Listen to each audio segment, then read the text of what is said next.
Mungkin itu yang bisa Mas Ferry lakukan, hanya sekedar menggratiskan gitu ya Mas. Saya, ya, ya saat ini ya hal-hal yang apa ya, meringankan orang lah ya, meringankan orang dan orangnya juga kelihatannya sangat membutuhkan, itu yang bisa saya lakukan.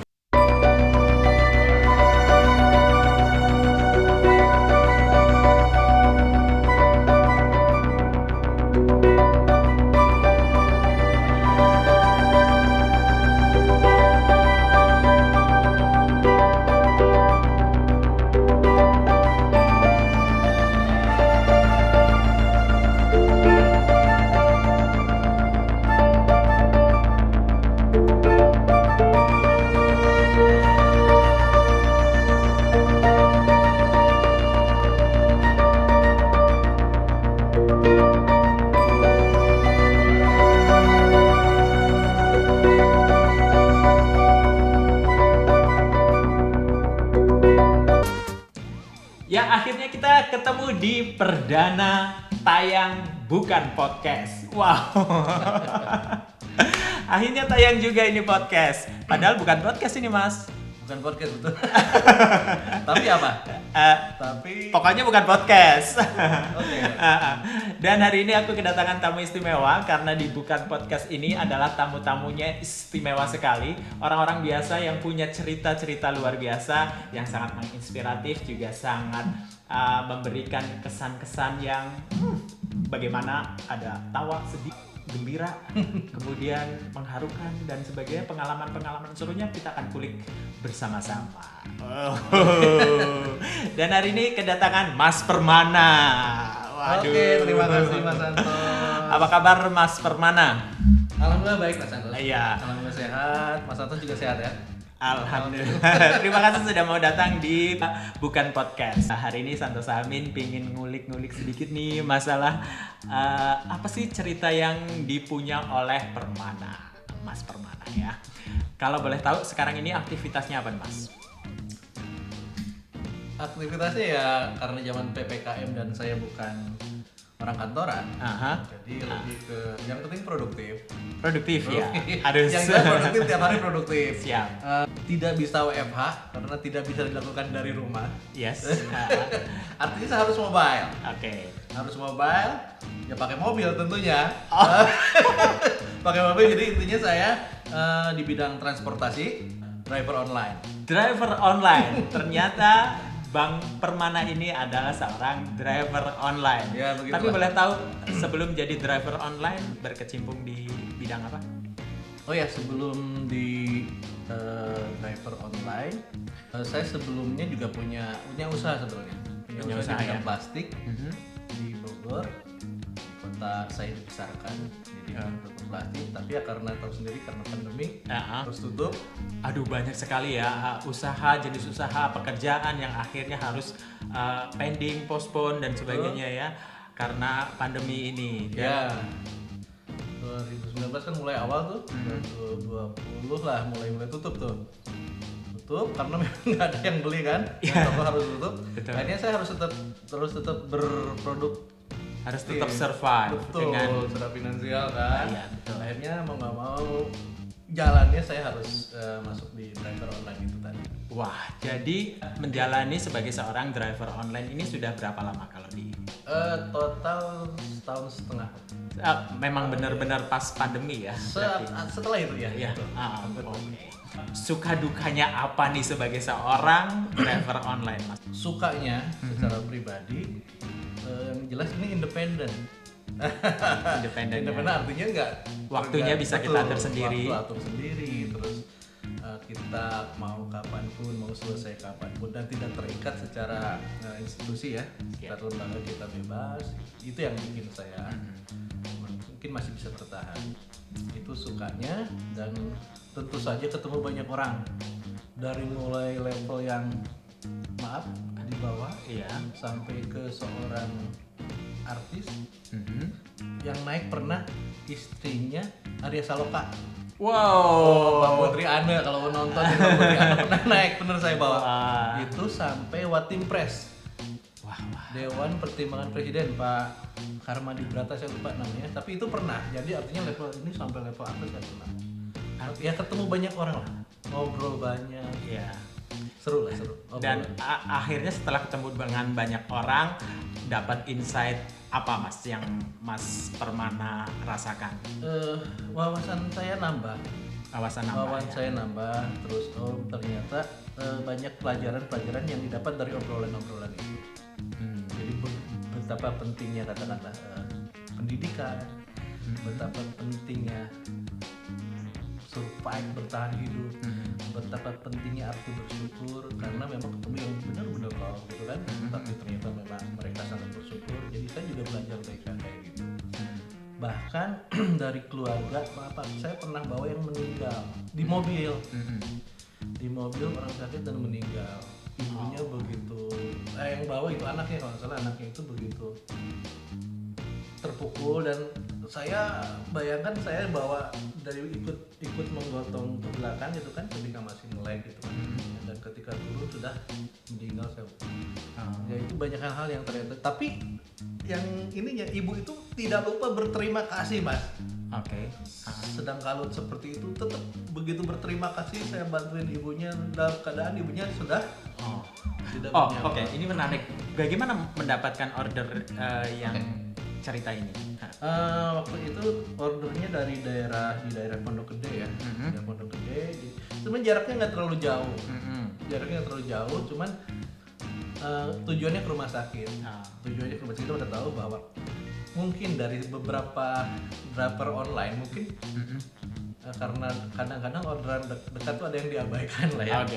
Apalagi tujuannya ke rumah sakit gitu ya. Nah waktu itu tapi saya satu sisi udahlah, ya saya ambil kan, dan ternyata memang betul dari satu rumah kontrakan menuju rumah sakit, dan saya harus membopong ibu-ibu yang tidak ada yang waktu itu tidak ada yang mau menolong gitu kan. Saya hanya membantu itu, dan anaknya yang perempuan masalah sudah dewasa sih, kita bantu di belakang, langsung minta diantar ke rumah sakit, dan dengan kondisi ibu itu udah kedip-kedip gitu kan, agak repot lah sakitnya.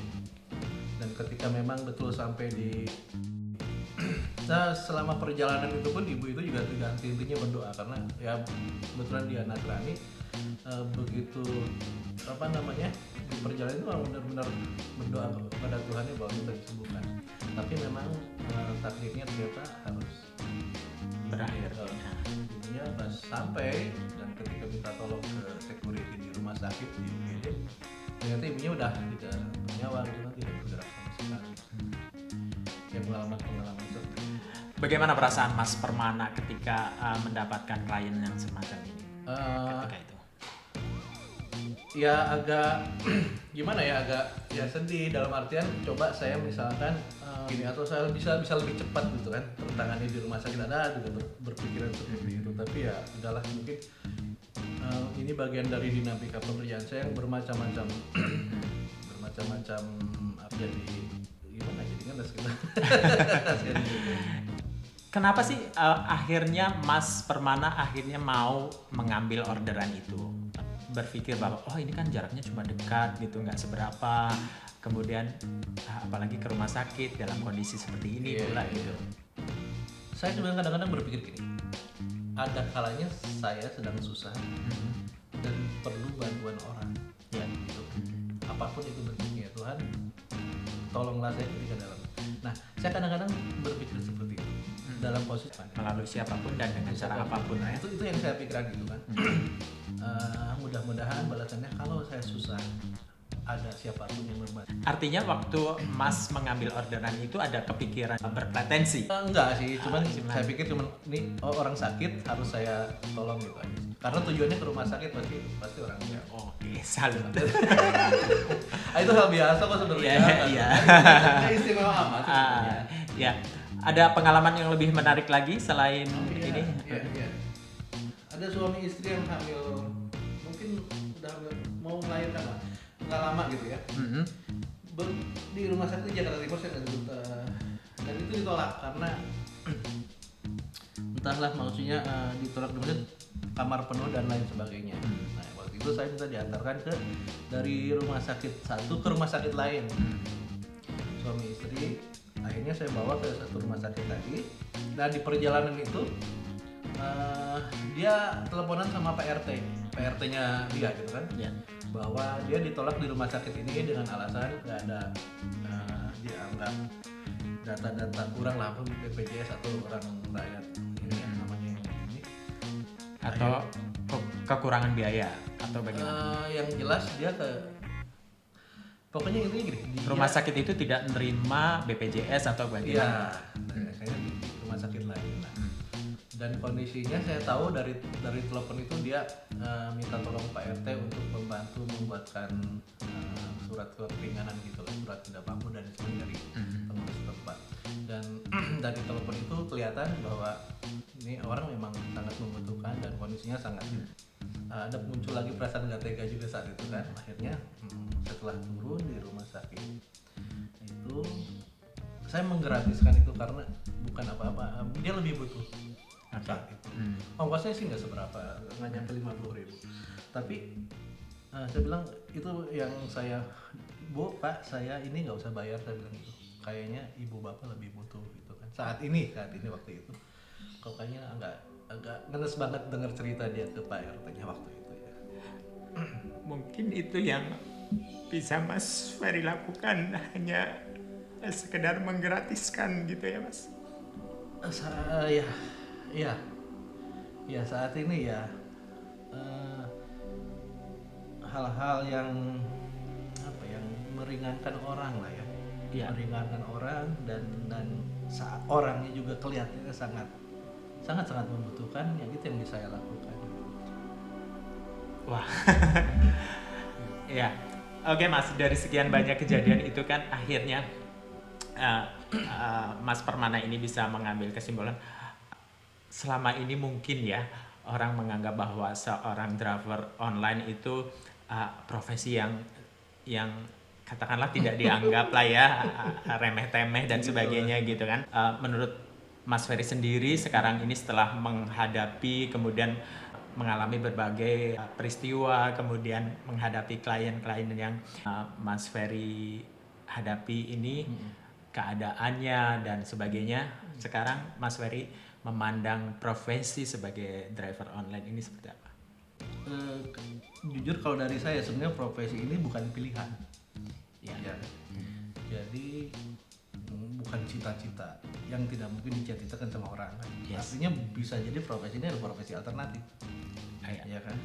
Nah, tapi tetap saya apapun yang saya jalani saat ini buat saya pribadi bagaimana tetap bisa berbuat buat orang meskipun itu sedikit. Gitu. Betul. Ya katakanlah tidak terlalu dianggap gitu kan dan lain sebagainya. Tapi ya itu kalau buat saya pribadi ya ini salah satu episode perjalanan hidup yang harus saya jalani saat ini ya kan dengan kondisi seperti ini. Dan tidak saya menutup mata bahwa memang saat ini saya memang makan dari situ, keluarga saya makan dari situ kan. Itu yang seharusnya saya syukuri. Dan itu halal dan itu hal baik dan itu banyak bermanfaat buat orang juga. Amin, betul. Terus apa yang bikin merasa bahwa profesi itu ada kastanya gitu ya, berkasta seolah dan seperti itu ya. Seolah ini berkasta dan tidak berkasta gitu ya. Kalau itu kan tadi pengalaman yang menyentuh banget. Aku sendiri jujur sampai nangis nggak sengaja. Sampai sekarang masih jadi sedih. Kalau pengalaman lucu ada nggak sih Mas?